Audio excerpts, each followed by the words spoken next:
Casa de Oración Santa Fe te invita a sus reuniones. Miércoles 8 p.m, domingos 8 a.m. y 11 a.m. Estamos ubicados: Plaza Santa Fe, Boulevard República de Honduras 104, Interior 9, Hacienda Santa Fe, Tlajomulco de Zúñiga, Jalisco. Casa de Oración Santa Fe, un lugar para adorar. Hemos visto cómo a través de las situaciones de leer la palabra, nos damos cuenta que la iglesia está pasando por diferentes circunstancias, por diferentes situaciones, y la iglesia siempre, mis hermanos, siempre se va a mantener firme. La iglesia siempre va a crecer, la iglesia siempre va a permanecer. Y estamos hablando de la iglesia en general, porque puede haber iglesias, puede haber desde luego iglesias locales como esa, donde a lo mejor usted puede pensar: no, pero yo conozco una iglesia donde todo se acabó ahí en ese lugar, se fueron y pasó esto. Y está bien, una iglesia local puede sufrir un pequeño o gran descalabro en esa área, pero en sí la iglesia va a seguir caminando, nada va a detener a la iglesia del Señor. Y dice aquí en el capítulo 8 de Hechos de los Apóstoles, y ahí estaban, cuando se acuerdan que vimos la historia del martirio de Esteban, ¿verdad? En la clase anterior, en la clase anterior vimos cómo Esteban tuvo que ser sacrificado. Fue un mártir, fue el primer mártir que vemos en las Escrituras, sí, por causa del Evangelio. Y Esteban, aunque era lleno del poder de sabiduría, lleno del poder de Dios, de inteligencia, Dios obraba a través de él milagros poderosos, Dios vio a bien llevárselo. Dios vio a bien que ya estuviera en su presencia. Y bueno, y déjenme decirles, mis hermanos, la iglesia no se acabó. La iglesia no se acabó porque hubo muchos que fueron dispersos por causa de lo que venía y que se estaba dando allá en la iglesia, una persecución. Fíjense qué interesante que después de gozar de tiempos tan maravillosos con Dios, de ver el crecimiento de la iglesia y cada vez más se iban añadiendo los que habían de ser salvos, Dios determina traer un tiempo de corte. Y sabe usted, cuando los rosales, por ejemplo, han visto las plantas del rosal, es necesario cortarlas, ¿verdad? ¿Para qué? Para que fructifiquen más. Era necesario. Es necesario que ese rosal y a otras plantas hay que cortarles, podarlas, ¿sí? Para que den más. Y es exactamente lo que Dios hace con la iglesia. La iglesia, mis hermanos, a través de los años, vemos que le da crecimiento y viene la poda. ¿Lo han podido ver? Y viene el crecimiento, viene la poda. Y viene el crecimiento otra vez, y por algún momento la iglesia tiene que asentarse. Es como si el Señor estuviera moviendo la arena, ¿sí? De tal manera para que sacar igualmente todas las impurezas que hay en la iglesia. Y cuando el Señor empieza a mover, lógicamente vamos a decir: Señor, ¿por qué? Espérame, Señor, no me muevas. Porque el Señor empieza a sacarnos, a movernos de nuestra comodidad para sacar todo lo que está como basura en nuestro corazón. Y todo lo que está estorbando en la iglesia, mis hermanos, el Señor lo empieza a sacar para podarlo también y darle nueva vida y darle nuevos bríos a la congregación. Y aquí, mis hermanos, pues vimos la historia de Esteban, que aparentemente pues nos sentimos tristes, ¿verdad? Porque Esteban muere, él ve los cielos abiertos y entrega su alma al Señor. ¿Y qué pasó después de ahí? Dice en el verso 1: y Saulo consentía en su muerte. Esta palabra consentir, mis hermanos, quiere decir que cuando Saulo estaba viendo, era como con un aire de victoria, era como un aire de gusto. Dicen los comentaristas que esta palabra de consentir era como lógicamente, cruzarse de brazos y complaciente ver que estaban dando muerte a Esteban. Ustedes se imaginan el carácter feroz de Saulo.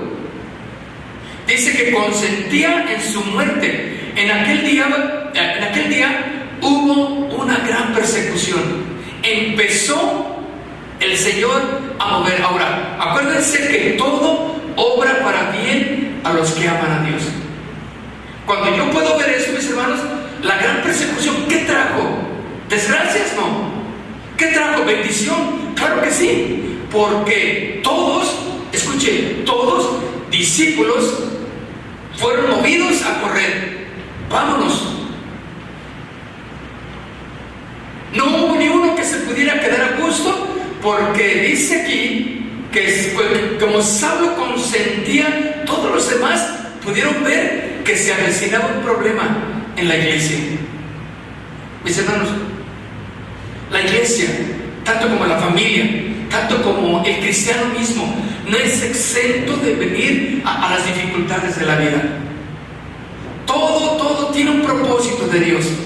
Amén. Todo tiene un propósito, aunque en un principio no lo entenderemos. Y aquí los cristianos no entendían. Ahora, ¿por qué una persecución? ¿Qué hicimos mal?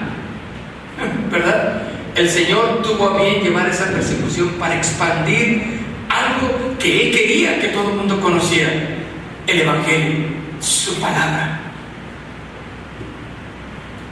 En aquel día hubo una gran persecución contra la iglesia que estaba en Jerusalén, y todos fueron esparcidos por todas las tierras de Judea y de Samaria, salvo los apóstoles.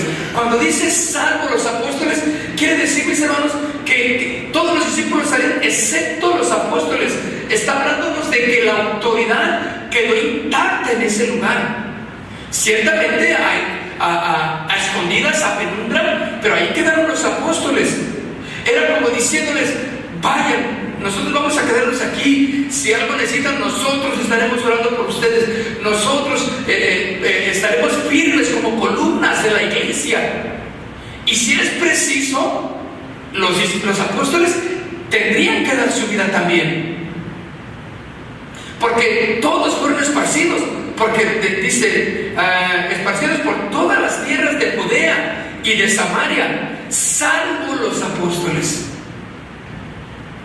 Dice, y hombres piadosos llevaron a enterrar a Esteban e hicieron gran llanto por él. Sí, fue triste que Esteban haya pasado, desde luego, con el Señor. Y Saulo, dice aquí el verso 3, Saulo asolaba la iglesia y entrando casa por casa arrastraba a hombres y a mujeres y los entregaba en la cárcel.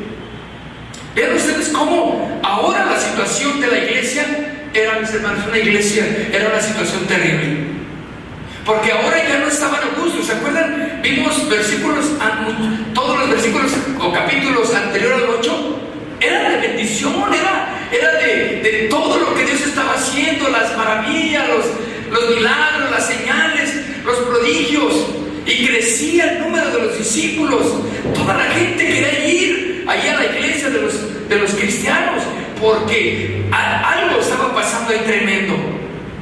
Pero, mis hermanos, Dios no se quedó ahí. Dios iba a traer el corte para traer más bendición. Qué hermoso es el Señor, mis hermanos, que en el tiempo de la aflicción, en el tiempo de la angustia, como dice el profeta, ¿verdad? Dice: con todo yo me alegraré, con todo yo me alegraré, y solo a ti cantaré, Señor. Aunque en las vides no haya higueras, con todo yo me alegraré en ti, Señor. No había manera, mis hermanos, de que la voz del cristiano sea callada, porque en tiempos de aflicción, en tiempos de enfermedad, en tiempos difíciles, tenemos que levantar nuestra voz, hermanos. No va a haber nada, ninguna arma forjada, dice, contra nosotros prosperará, porque estamos cumpliendo el propósito del Señor. Dice entonces que cuando Saulo asolaba la iglesia, entraba a las casas, porque él traía autoridad para entrar a las casas, arrastraba a hombres y a mujeres y los entregaba en la cárcel. Una situación difícil, mis hermanos.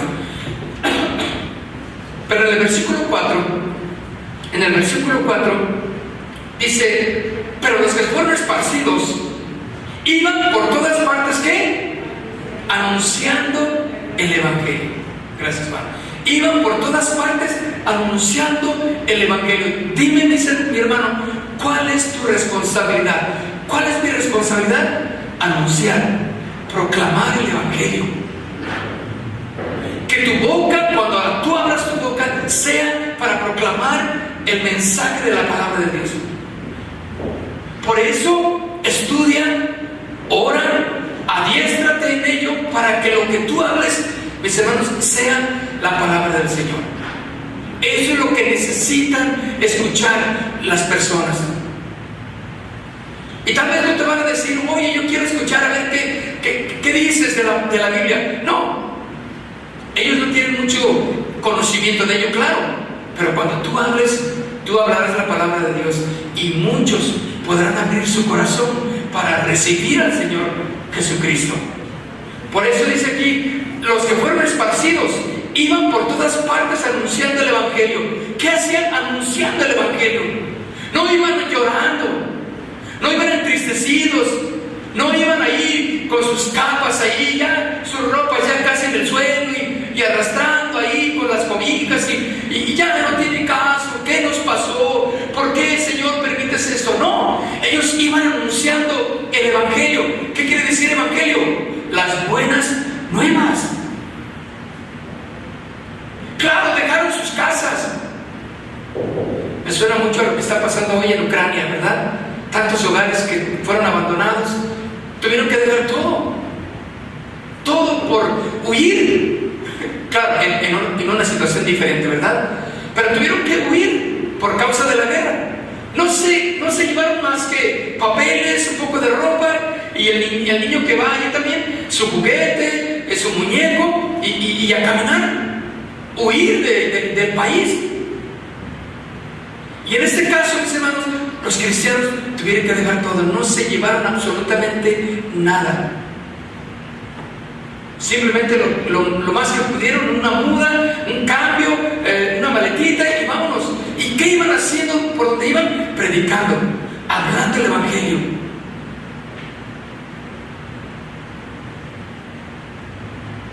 Y ahora, mis hermanos, viene un hombre, un joven llamado, ¿cómo se llamaba el joven que ahora aparece en escena? Felipe. ¿Se acuerdan que a Felipe lo escogieron junto con Esteban? Eran los dos hombres que se mencionaron sus nombres, bueno, otros más, pero Esteban y Felipe, hombres llenos de poder, hombres llenos de autoridad, de sabiduría, del Espíritu Santo. Y ahora, mis hermanos, ¿cómo es posible que con ese poder que Esteban hablaba, manifestaba? Porque dice que venían y Esteban oraba por las personas, y Dios obraba en la vida de las personas. Tuvo que partir. Ahora viene este joven llamado Felipe, y dice en el verso 5: entonces Felipe, descendiendo a la ciudad de Samaria, les predicaba a Cristo. Ahora ese segundo diácono, mis hermanos, fíjense, era un diácono, no era ni uno de los apóstoles siquiera. Era un servidor, un sencillo servidor lleno del poder de Dios. Esto a mí me gusta porque me enseña que cualquiera de nosotros, no importa si no hay títulos o si hay títulos, tenemos el Espíritu Santo en nosotros para obrar a través del poder del Espíritu Santo. Por eso este segundo diácono, mis hermanos, aquel que Dios usó de una manera maravillosa junto con Esteban, y ahí dice exactamente esto, dice: entonces Felipe, descendiendo a la ciudad de Samaria, les predicaba a Cristo. Y déjenme decirles, mis hermanos, las cosas estaban a fuego. Y sin embargo, Felipe sabía que tenía un propósito. No va a haber nada, mis hermanos, que pueda detener la misión de cada uno de nosotros para ir y predicar el mensaje. No hay nada cuando nos disponemos que nos impida hablar, predicar, confesar y vivir una vida de victoria. Cualquier situación que se pueda presentar no nos podrá detener si vamos en el nombre de Jesús y a cumplir el propósito de Dios. Entonces dice Felipe, descendió a Samaria a predicarles a Cristo. ¿Qué dice? ¿Qué decía Hechos 1:8? ¿Qué dice? Pero recibiréis poder cuando venga sobre vosotros, o haya venido sobre vosotros el Espíritu Santo. Recibirán poder. Y dice, y me serán testigos. ¿En dónde? Jerusalén, en toda Judea y en Samaria. Ya iban. O sea, mis hermanos, vemos claramente que no y nadie iba a poder detener el avance de la palabra de Dios. Ya estaba Jerusalén, ya estaba Judea, ahora seguía Samaria, y ahí estaba Felipe, y descendió a Samaria para hablar del Señor, para predicar el Evangelio. Predicaban de Cristo. El Señor, entonces, mis hermanos, el Señor Jesús había dicho que debían ser testigos en Jerusalén, en Judea y en Samaria. Ahora vemos que la palabra se extendió hasta Samaria. No había manera de detener el propósito de Dios, mis hermanos. Cuando nosotros estamos completamente involucrados en bendecir, en cumplir el propósito de Dios, mis hermanos, el Señor te va a dar fuerza, te va a dar de su poder para que tú prediques y hables de Cristo a aquel que lo necesite. Y nada va a impedir, ni por más adversidades que pueda haber en nuestras vidas, nada va a impedir que tú hables de Cristo. Y ahí está Felipe.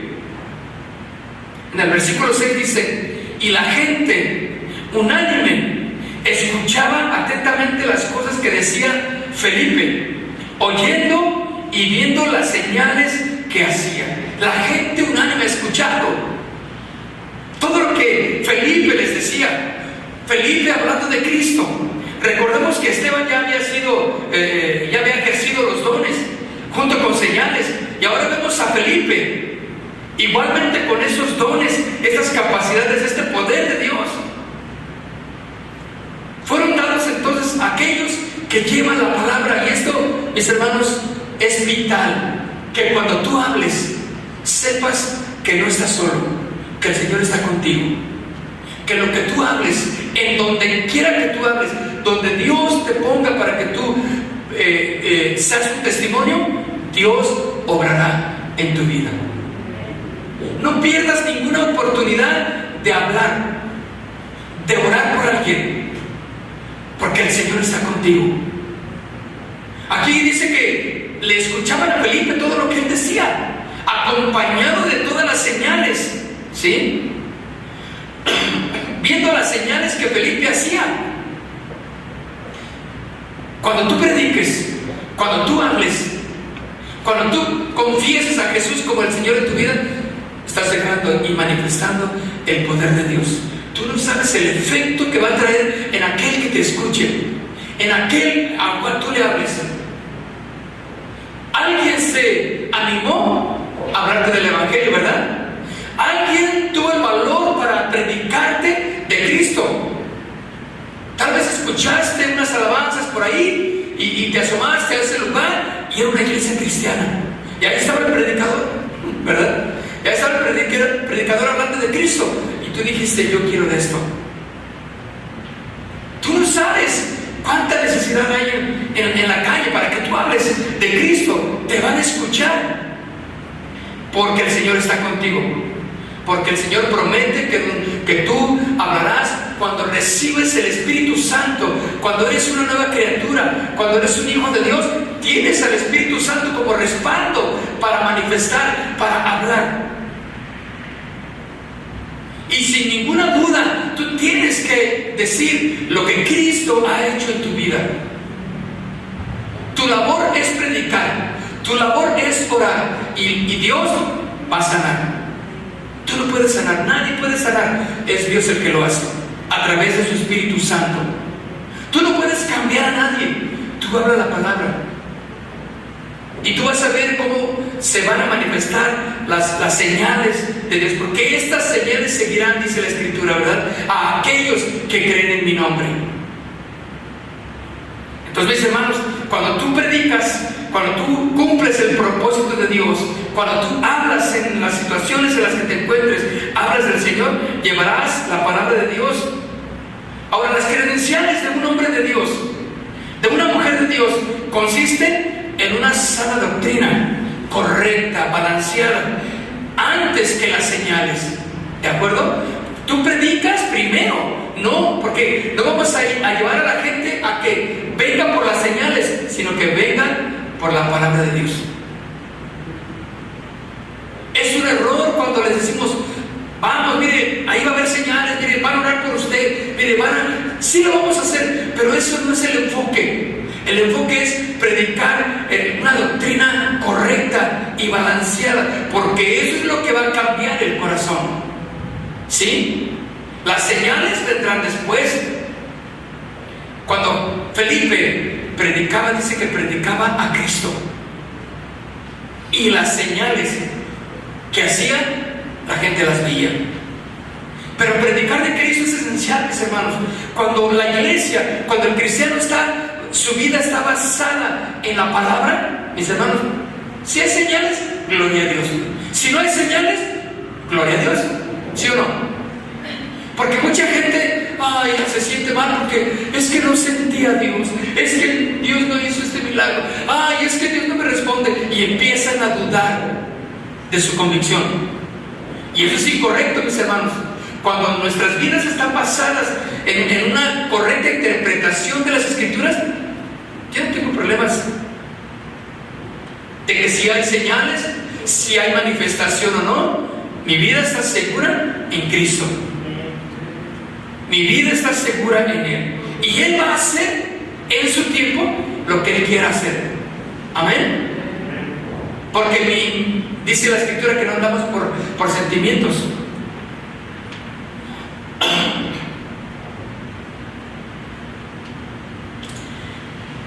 Miren lo que dice en el versículo 7 y 8. Porque de muchos que tenían espíritus inmundos, salían estos dando grandes voces, y muchos paralíticos y cojos eran sanados. ¡Qué tremendo lo que estamos viendo que está sucediendo! Pues de muchos que tenían espíritus inmundos, salían estos lanzando gritos. ¿Se puede imaginar una escena? Quiere decir, mis hermanos, Satanás estaba completamente como señor de muchos corazones ahí, de muchos de los del pueblo del Señor. Muchos judíos estaban siendo presas de Satanás. Muchos, pero también muchos paralíticos y cojos eran sanados. Así que había gran gozo en aquella ciudad. Había que gran gozo, mis hermanos. El Evangelio había llegado entonces a Samaria de una manera poderosa, por un hombre que decidió predicar, por un hombre que decidió hablar de Cristo, por un hombre que le creyó, y la iglesia fue bendecida y se fortaleció la iglesia por causa de un hombre que predicó el Evangelio. Fue recibido allí con alegría. Vemos ahora que debido a que la iglesia estaba creciendo rápidamente, mis hermanos, se añadían a la iglesia personas en gran número. Había una profesión de fe increíble, es decir, se manifestaban como cristianos. Yo quiero del Señor. Mis hermanos, lógicamente, como vimos también, ¿se acuerdan cuando creció el número? Ahí mismo, en unos capítulos anteriores, hubo problemas entre las viudas, ¿se acuerdan? Dice, como creciera el número de los discípulos, hubo problemas de las viudas de los griegos, ¿recuerdan? Con las viudas de los judíos, de los hebreos. Dice, como creciera el número. No somos exentos, mis hermanos, de que las cosas problemáticas van a venir. Pero nosotros como cristianos firmes y estables en la palabra, tenemos que simplemente confiar en que Dios es el que está atrás de todo ello. Cualquier situación que se venga en tu vida no es para desanimarte, no es para decir, no, No, yo creo, no, el Señor tiene control de todo ello. Cuando tu vida está firme en la palabra, van a venir, ya han venido situaciones difíciles, ¿verdad? Como nuestra hermanita que ahorita oramos por ella, sí, como nuestro hermano que su papi lo van a operar mañana del pie, ¿verdad? Bueno, está por hacer una operación muy difícil en el pie del papá de nuestro hermano. Entonces, son situaciones difíciles, pero no quiere decir que Dios perdió el control de todo. Claro que no. Y entonces, como crecía el número, dice aquí, muchos de los que tenían espíritus inmundos salían dando grandes voces, y muchos paralíticos y cojos eran sanados. Así que había gran gozo en aquella ciudad. Vean ustedes, era una cosa maravillosa, pero como creciera el número, empezaron los problemas. ¿Por qué? Porque muchos que decían profesar ser cristianos no lo eran. Y hubo situaciones difíciles ahí. Se añadía a la gente a la iglesia con gran número, hacían su profesión de fe, sí. Se manifestaban como cristianos, sí. Pero en el transcurso del caminar podemos ver verdaderamente los que son cristianos, ¿sí? En el caminar de nuestra vida diaria como iglesia podemos darnos cuenta la madurez o la inmadurez de muchos de los que profesamos ser cristianos. Es normal. No todos crecemos al mismo ritmo, ¿verdad? Pero tenemos que soportar, tenemos que aguantar el peso, ¿sí? Porque dice Pablo, decía, solo que los fuertes espirituales soporten a los débiles. Entonces van a venir situaciones difíciles. ¿Qué vendrá, mis hermanos, a la iglesia? Infinidad de cosas. Ahora, ¿qué evidencias hay o puede haber de una transformación por la palabra? Vamos a ver las evidencias de una transformación por la palabra del Señor. Nada más rápidamente, 4 evidencias de un avivamiento que debe de haber en la iglesia continuo. La primera evidencia, vidas cambiadas milagrosamente. Vidas cambiadas, transformadas milagrosamente, mis hermanos. Acuérdense que estamos leyendo aquí que decía que había personas poseídas por espíritus malos, fueron liberados, fueron sanadas personas con cuerpos enfermos. De manera, mis hermanos, que son señales que en la iglesia deben de manifestarse. De manera que cada uno de nosotros, cuando predicamos de Cristo, a donde vamos y hablamos del Señor y ponemos nuestras manos con alguien que lo necesite, puede haber mucho de este tipo de manifestaciones. Segunda de Corintios, capítulo 5, versículo 17. Segunda de Corintios, capítulo 5, verso 17. Dice, de modo que si alguno está en Cristo, nueva criatura es, las cosas viejas pasaron, he aquí, todas son hechas nuevas. Ahí está un parteaguas en nuestras vidas. No podemos decir, mis hermanos, que andamos todavía viviendo la vida antigua, porque si estamos en Cristo, hay una nueva manifestación en nosotros, de Cristo. Palabras diferentes, conductas diferentes, formas de hacer las cosas diferentes, sabiduría por todo lo que Dios es en nosotros. Y ahí estás, cómo crece, cómo se manifiesta la iglesia. Por eso, mis hermanos, cuando el crecimiento se está dando en la iglesia, aquí vemos que gran gozo había en la ciudad por lo que hacía Felipe, y muchos querían añadirse. ¿Ok? Bienvenidos, pero hay compromisos que hay que adquirir para ser un verdadero creyente. Hay compromisos que tú y yo tenemos para ser verdaderamente creyentes. Pero el primero es exactamente ver cómo está nuestra vida. ¿Ha cambiado nuestra forma de vivir? ¿Hemos cambiado? Somos diferentes porque es un autoanálisis de lo que somos. de lo que estamos haciendo, de lo que estamos diciendo. Mateo capítulo 8, verso 8. ¿Quién es el único que puede cambiarnos en nuestras vidas, mis hermanos? Dios, ¿a través de qué? De su palabra, a través de esta vida, la palabra de Dios. Cuando le dijimos al señor cura en aquellos tiempos, en los inicios de la iglesia, porque él quería que nos regresáramos a la iglesia tradicional,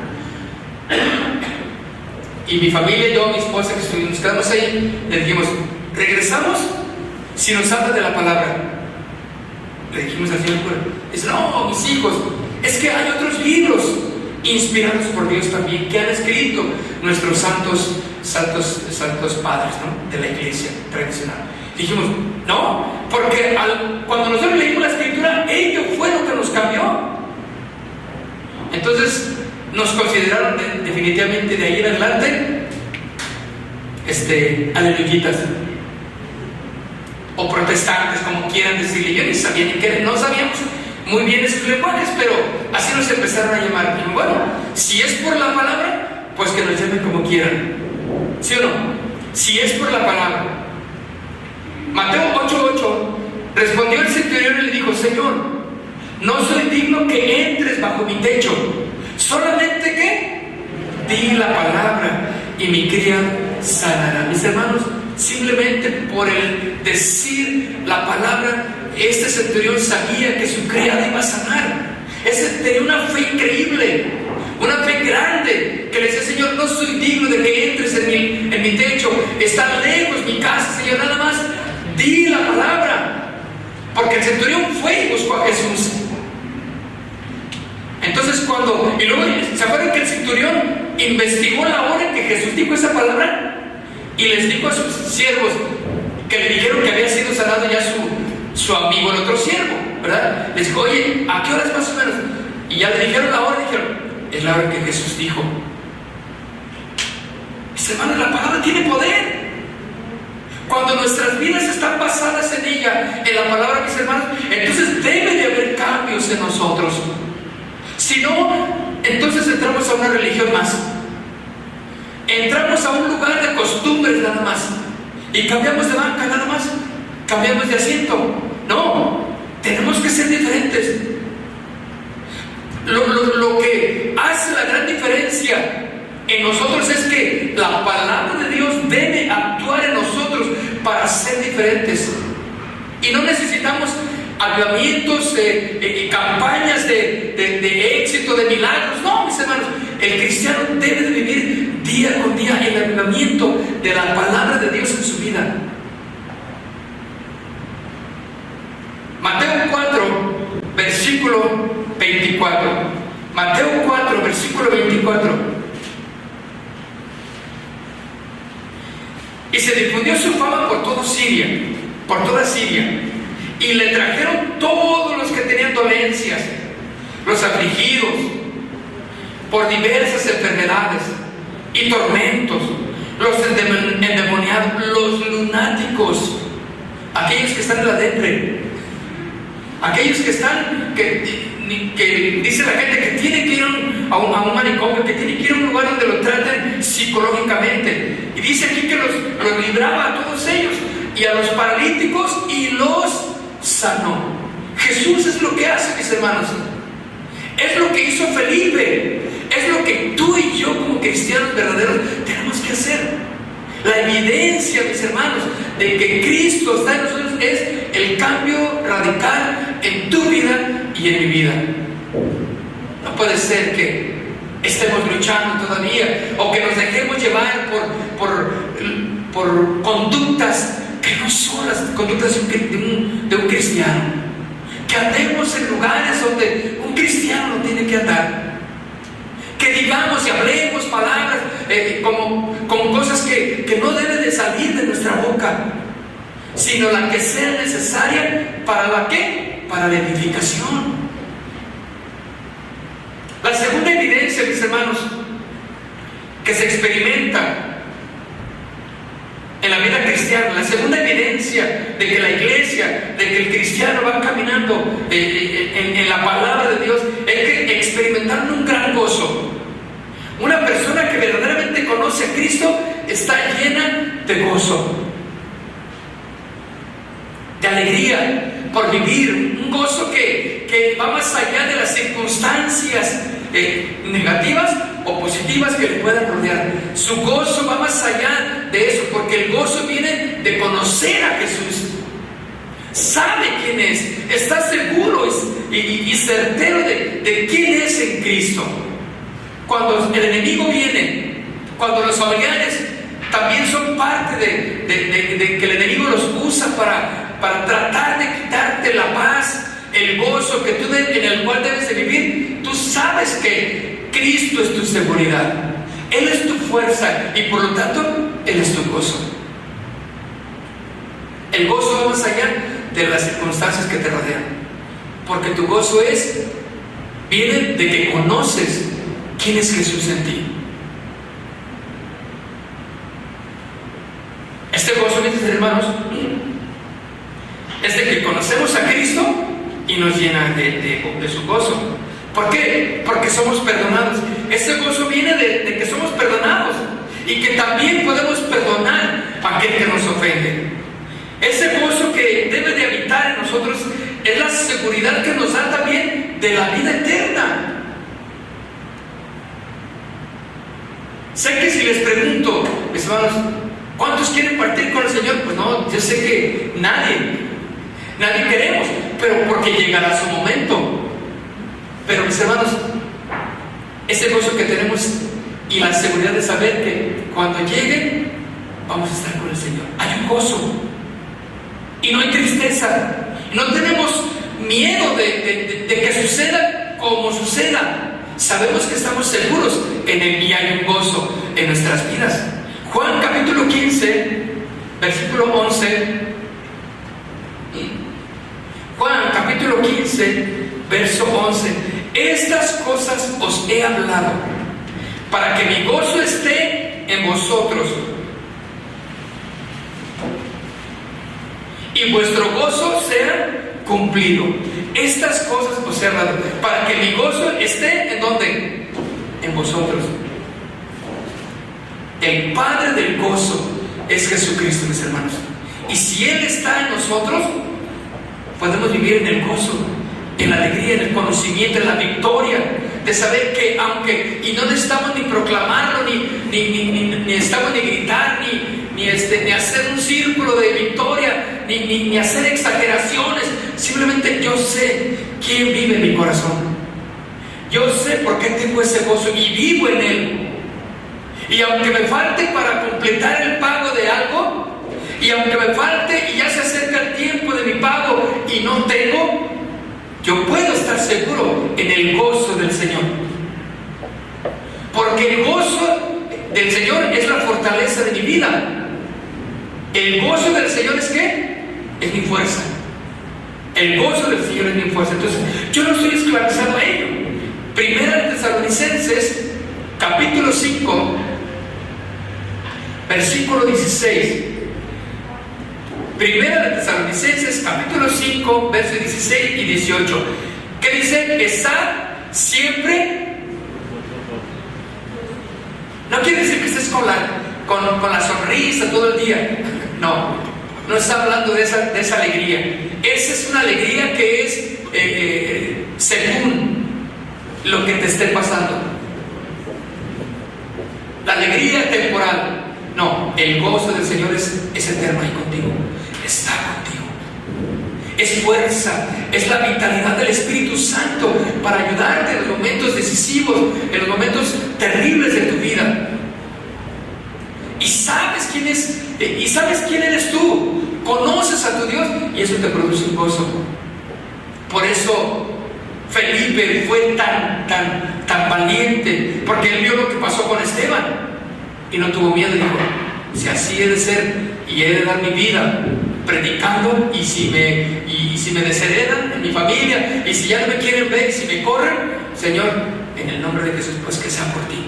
Eso produce el gozo, la fuerza de predicar. ¿Cuántos de nosotros, porque les dijeron algo, ya no quieren saber nada? Ya no quieren ir a la iglesia, un dolorcito, ya no quieren ir. Y ya les dijeron ahí en la familia que si te pueden a reunirte con esos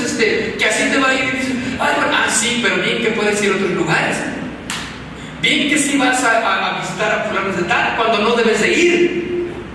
¿Y a la iglesia? No, mejor no voy. Dejaste de orar, dejaste de leer la palabra, porque se rieron de ti, porque te dijeron cosas que no te gustaron, te ofendieron. Dices, no, ya, mejor no, claro que ahí es donde debes manifestar el gozo del Señor, o sea, la victoria ante las adversidades. Estar, dice Tesalonicenses primera, estar siempre gozosos, orar sin cesar, dando gracias en todo, porque esta es la voluntad de Dios para con vosotros en Cristo Jesús. Porque esta es su voluntad, que estés gozoso, mis hermanos. La tercera evidencia, mis hermanos, vamos a ver la tercera evidencia que transforma nuestras vidas a través de la palabra. La tercera evidencia es la liberación de los grandes pecados que teníamos. Cristo perdonó nuestros pecados, porque ese pecado nos esclavizaba, mis hermanos, por el error, por las falsas enseñanzas, las falsas esperanzas, porque más adelante Felipe se encontró con un hombre que dice que era un cristiano llamado Simón, era un mago, era tremendo hechicero. Ahora, él había entrado al curso de evangelismo, sí, y luego se metió al curso que se dieron para los bautismos, también se bautizó. Pero había algo que todavía necesitaba cambiar ese hombre. Sí, estaba esclavizado por el pecado. Estaba esclavizado por el pecado.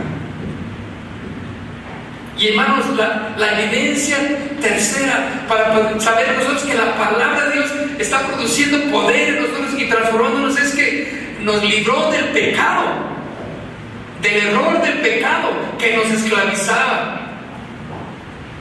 Aquí en esta historia que leemos en este Simón, este mago empleaba la hechicería, las artes mágicas, la brujería, el medium, la astrología, el encantamiento, los amarres, el maleficio. ¿Usted conoce estas palabras? La adivinación o la predicción del futuro. Todo eso era esclavizante para Israel. Y es exactamente lo que la gente está hundida hoy en día. Se hechizaba a las personas con las maravillas porque decía que él era algo grande, hablando de este mago que se infiltró en la iglesia. Mateo capítulo 7 verso 15, vaya conmigo. Dice: guardaos de los falsos profetas, que vienen a vosotros con vestidos de ovejas, pero por dentro son lobos rapaces. Vean la advertencia, mis hermanos. Cuando verdaderamente nosotros podemos ver como una evidencia de alerta en nuestras vidas, es porque la palabra de Dios está haciendo un avivamiento en nuestro corazón. Estamos alertados de ello. Guárdense de los falsos profetas. Los profetas son los que salen de entre vosotros, los que hay en la iglesia y que se levantan exactamente, pero vienen vestidos de ovejas, pero por dentro son lobos rapaces. Ahora dice, ¿falsos qué? Profetas. Aquellos que hablan y que dicen, así dice el Señor. Todo aquel que se pare, o el que aún dentro de la iglesia, o que te hable en el nombre de Dios y que no sea de acuerdo a la palabra, tú no tienes por qué creer ello. Alerta. Entonces la palabra de Dios nos alerta de hombres así. Y sabe que en la iglesia se van a levantar. Pero eso no nos debe extrañar, porque la iglesia ya no lo advirtió. Entonces cuando nosotros escudriñamos la palabra y nuestra vida está basada en ella, ya lo vi, ya lo sabía. ¿Sí o no? Yo no le creo a ese hombre, yo no le creo a él, yo no le creo a eso. Esa palabra no es de Dios. Tú la puedes discernir, porque no está conforme a las escrituras. Por más que te digan, y díganme si no es un daño que en las iglesias hoy se recibe, ¿sí? De decirle, Dios te va a bendecir, Dios te va a prosperar, Dios te va a dar esto. Y yo, puras palabras bonitas. Claro, a la gente le gusta escuchar todo eso bonito y nunca son confrontados con la palabra.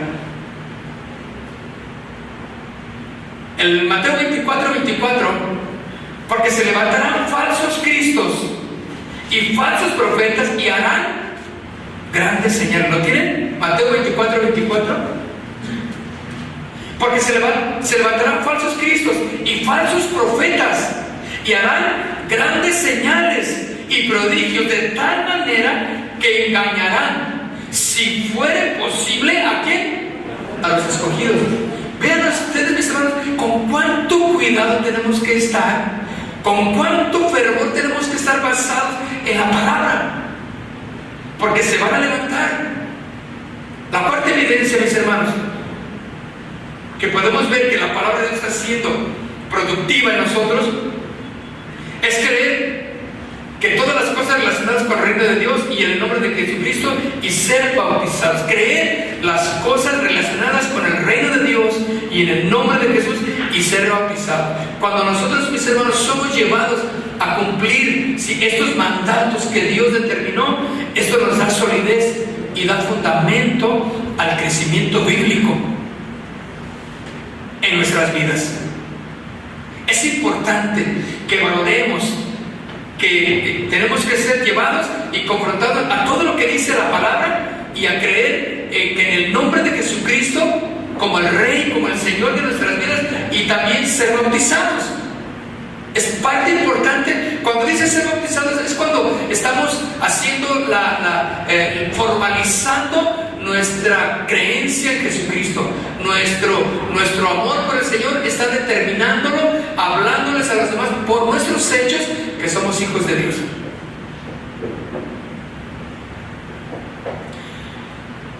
Y quiero terminar con Mateo capítulo 10, verso 7.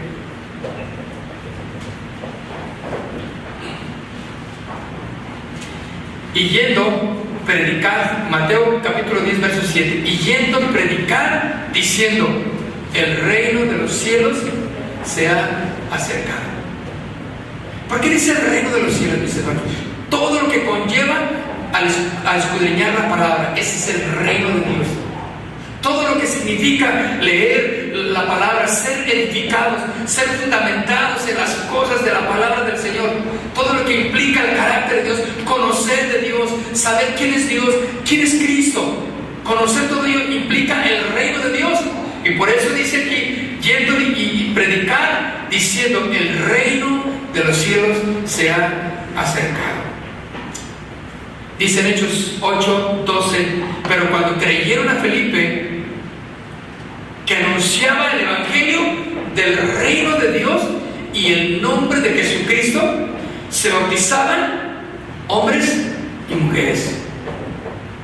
Hechos 8, 12, lo leí. Hechos 8, capítulo 8, verso 12, dice: y cuando creyeron a Felipe, que anunciaba el evangelio del reino de Dios y el nombre de Jesucristo, se bautizaban, hacían su confesión, su profesión de fe.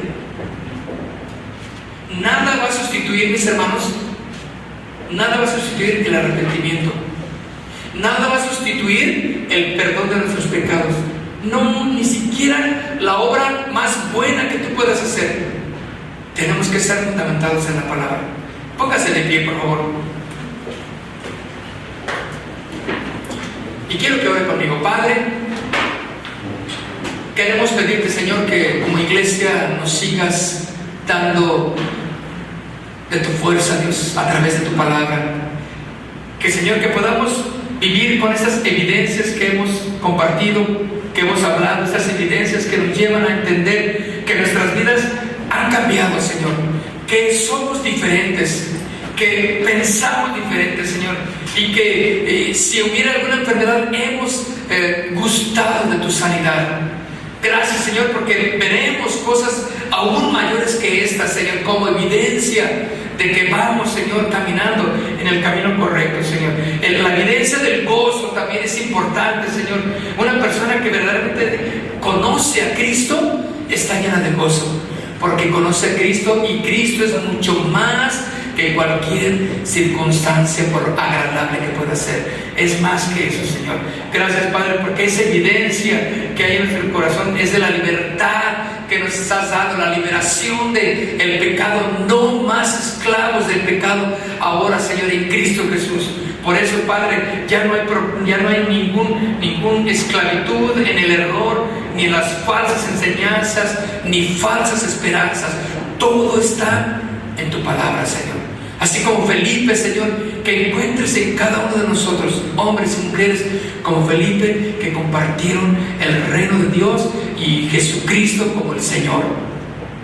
Gracias, Padre, y Señor, ayúdanos a que verdaderamente, como evidencia, que creamos y que hablemos de las cosas del reino de Dios, que hablemos de tu palabra, de todo lo que es tu carácter. ¿Quién eres tú, Jesús, para nosotros? Y hablemos de Jesucristo, y la gente, Señor, se va a enfrentar con su decisión de fe en el bautismo, en las aguas. Y así confirmaremos que la iglesia va caminando, Señor, fielmente. Señor, si a alguien de aquí y a muchos de nosotros nos has hablado, Señor, queremos, Señor, estar dispuestos a cumplir tu palabra en el nombre de Cristo Jesús. Amén. Mis hermanos, Dios les bendiga. Cuídense mucho. Gracias que estuvieron aquí. Despídense unos a otros con un buen like, alguno al otro, y fortalezcanse en el Señor. Dios les bendiga. Gracias. Casa de Oración Santa Fe te invita a sus reuniones. Miércoles 8 p.m, domingos 8 a.m. y 11 a.m. Estamos ubicados: Plaza Santa Fe, Boulevard República de Honduras 104, Interior 9, Hacienda Santa Fe, Tlajomulco de Zúñiga, Jalisco. Casa de Oración Santa Fe, un lugar para adorar.